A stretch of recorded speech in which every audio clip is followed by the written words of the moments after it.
मित्रों, यह देवी भागवत है और आज इस शास्त्र के माध्यम से हम जानेंगे कि वट सावित्री पूजा करने का क्या विधि है एवं वट सावित्री व्रत करने से किस फल की प्राप्ति होती है। सारे इस बात का जानकारी इस शास्त्र के माध्यम से लेंगे। मित्रों, वीडियो शुरू करने से पहले बता दें, आप हमारे वीडियो देख तो लेते लेकिन आप हमारे चैनल को सब्सक्राइब नहीं करते। मित्रों, ये छोटी सी जानकारी अगर आपको थोड़ी भी पसंद आए तो प्लीज आप हमारे चैनल को सब्सक्राइब कर दे और वीडियो को एक लाइक भी कर दे। तो आइए मित्रों, वीडियो को शुरू करते हैं। सावित्री देवी का पूजा स्तुति का विधान। मित्रों, यह देवी भागवत का अध्याय है।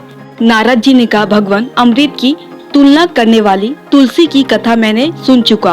अब आप सावित्री का उपाख्यान कहने की कृपा करें। देवी सावित्री वेदों की जननी है, ऐसा सुना गया है। यह देवी सर्वप्रथम किससे प्रकट हुई, सबसे पहले इनकी किसने पूजा की और बाद में किसने? भगवान नारायण कहते हैं, मुने सर्वप्रथम ब्रह्मा जी ने वेद जननी सावित्री की पूजा की। तत्पश्चात यह देवताओं से सुपूजित हुई। तदनंतर विद्वानों ने इनका पूजन किया। इसके बाद भारतवर्ष में राजा अश्वपति इनकी उपासना की। तदनंतर चारों वर्णों के लोग इनकी आराधना में संलग्न हो गए। नारद जी ने पूछा, ब्राह्मण राजा अश्वपति कौन थे? किस कामना से उन्होंने सावित्री की पूजा की थी? भगवान नारायण बोले, मुने महाराज अश्वपति मध्य देश के नरेश थे। शत्रुओं की शक्ति नष्ट करना और मित्रों के कष्ट का निवारण करना उनका स्वभाव था।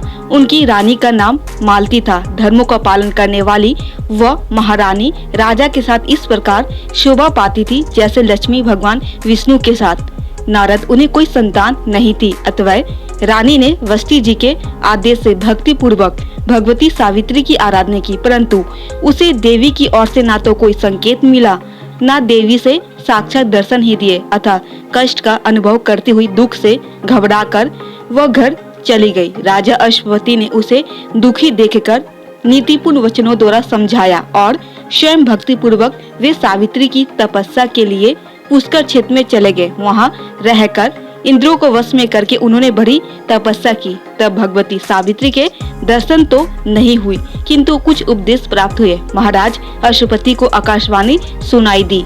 आकाशवाणी ने कहा, राजन तुम 10 लाख गायत्री का जप करो। इतने में ही वह मुनिवर परसर जी पधार गए। राजा ने मुनि को प्रणाम किया। मुनि राजा से कहने लगे, मुनि ने कहा, राजन गायत्री का एक बार का जप दिन के पाप को नष्ट कर देता है। 10 बार जप करने से दिन और रात के संपूर्ण पाप नष्ट हो जाते हैं। 100 बार जप करने से महीनों का उपार्जित पाप नहीं ठहर सकता। 1000 के जप से वर्षों के पाप भस्म हो जाते हैं। गायत्री के 1 लाख जप में इस जन्म के तथा 10 लाख जप में अन्य जन्मों के भी पापों को नष्ट करने की अमोघ शक्ति है। 1 करोड़ जप करने पर संपूर्ण जन्मों के पाप नष्ट हो जाते हैं। 10 करोड़ गायत्री जप ब्राह्मणों को मुक्त कर देता है। ब्राह्मणों को चाहिए कि पूर्वाभिमुख बैठकर हाथ को सर्प के फण के समान कर ले। उंगली के पर्व से क्रमश नीचे से ऊपर गिनते हुए जप करे। ऐसी करमाला का क्रम है। राजन, माल्यगिरी चंदन के बीज की अथवा स्फटिक मणि की पवित्र माला होनी चाहिए। इन्हीं वस्तुओं की माला बनाकर तीर्थ में अथवा किसी देवता के समक्ष जप करे।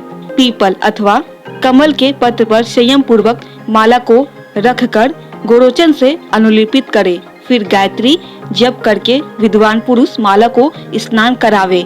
फिर उसी माला पर विधि पूर्वक गायत्री के 100 मंत्रों का जप करना चाहिए अथवा पंचगव्य या गंगा जल से स्नान कराकर शुद्ध की हुई माला से भी जप किया जा सकता है। राजे से तुम इस कर्म से 10 लाख गायत्री का जप करो। इससे तुम्हारे 3 जन्मों के पाप क्षीण हो जाएंगे। तत्पश्चात तुम भगवती सावित्री का साक्षात दर्शन कर सकोगे। राजन, तुम प्रतिदिन मध्याह्न संयम एवं प्रातः काल की संध्या पवित्र होकर निरंतर करना, क्योंकि संध्या न करने वाला अपवित्र व्यक्ति संपूर्ण कर्मों के लिए सदा अनिधिकारी हो जाता है। नारद ने पूछा, भगवान मुनिवर परसर ने सावित्री के किस ध्यान, किस पूजा विधान, किस स्रोत और किस मंत्र का उपदेश दिया था तथा राजा ने किस विधि से श्रुति जननी सावित्री की पूजा करके किस वर को प्राप्त किया, किस विधान से भगवती उनसे सुपूजित हुई, मैं यह सभी प्रसंग सुनना चाहता हूँ। सावित्री की श्रेष्ठ महिमा अत्यंत रहस्यमयी है, कृपया मुझे सुनाइए। भगवान नारायण कहते नारद ज्येष्ठ कृष्ण त्रयोदशी के दिन संयम पूर्वक रहकर चतुर्दशी के दिन व्रत करके शुद्ध समय में भक्ति के साथ भगवती सावित्री की पूजा करनी चाहिए। ये 14 वर्ष का व्रत है। इसमें 14 फल और 14 नैवेद्य अर्पण किए जाते हैं। पुष्प एवं धूप तथा यज्ञोपवीत आदि से विधि पूर्वक पूजन करके नैवेद्य अर्पण करने का विधान है। एक मंगल कलश स्थापित करके उस पर पल्लव रख दे। द्विज को चाहिए कि गणेश, सूर्य, अग्नि, विष्णु, शिव और पार्वती की पूजा करके आवाहित कलश पर अपनी इष्ट देवी सावित्री का ध्यान करे। देवी सावित्री का ध्यान सुनो। मध्याह्नी शाखा में इसका प्रतिपादन हुआ है। स्रोत, पूजा विधान तथा समस्त काम प्रद मंत्र भी बतलाता हूँ। ध्यान यह है, भगवती सावित्री का वन तपाए हुए सुवर्ण के समान है। ये सदा बर में तेज से दीर्घपान रहती है। इनकी प्रभा ऐसी है मानो ग्रीष्म ऋतु के मध्यकालिक सहस्त्रों सूर्य हो। इनके मुख पर मुस्कान छाई रहती है। रत्नमय भूषण इन्हें अलंकृत किए हुए हैं। 2 विशुद्ध चिन्मय वस्त्रों को इन्होंने धारण कर रखा है। भक्तों पर कृपा करने के लिए ही यह साकार रूप से प्रकट हुई है। जगदात्री प्रभु की इन प्राण प्रिय को सुखदा, मुक्तिदा, शांता, सर्व संपन्न स्वरूपा तथा सर्व संपन्न दात्री कहते हैं। यह वेद की अधिष्ठात्री देवी है। वेद शास्त्र इनके स्वरूप है। मैं ऐसी वेद बीज स्वरूपा वेद माता भगवती सावित्री की उपासना करता हूँ। इस प्रकार ध्यान करके नैवेद्य अर्पण करे।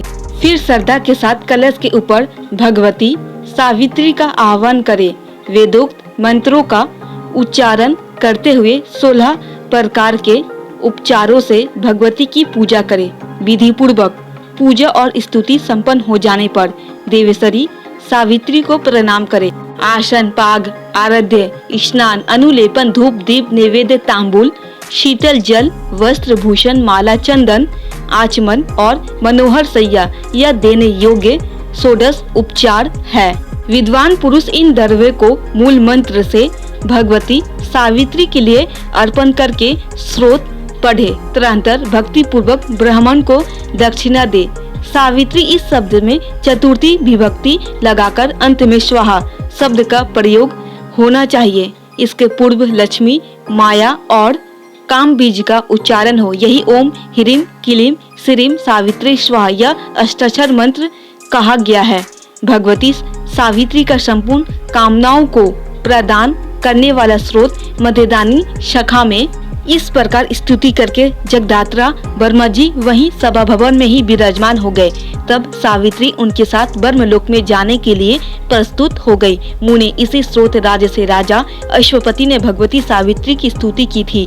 तब उन देवी ने प्रसन्न होकर उन्हें दर्शन दिए। राजा ने उनसे मनोविचलित वर प्राप्त किया। यह स्तवराज परम पवित्र पुरुष यदि संध्या के पश्चात इस स्तोत्र का पाठ करता है तो चारों वेदों का पाठ करने से जो फल मिलता है उसी फल का वह अधिकारी हो जाता है। तो मित्रों, यह थी सावित्री की पूजा करने की विधि विधान।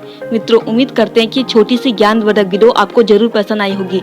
अगर थोड़ी भी पसंद आई हो तो प्लीज आप हमारे चैनल को सब्सक्राइब कर दें और वीडियो को एक लाइक भी कर दें। इसी तरह आप हमसे जुड़े रहें ताकि शास्त्रों की सही जानकारी आपको हमेशा मिलती रहे।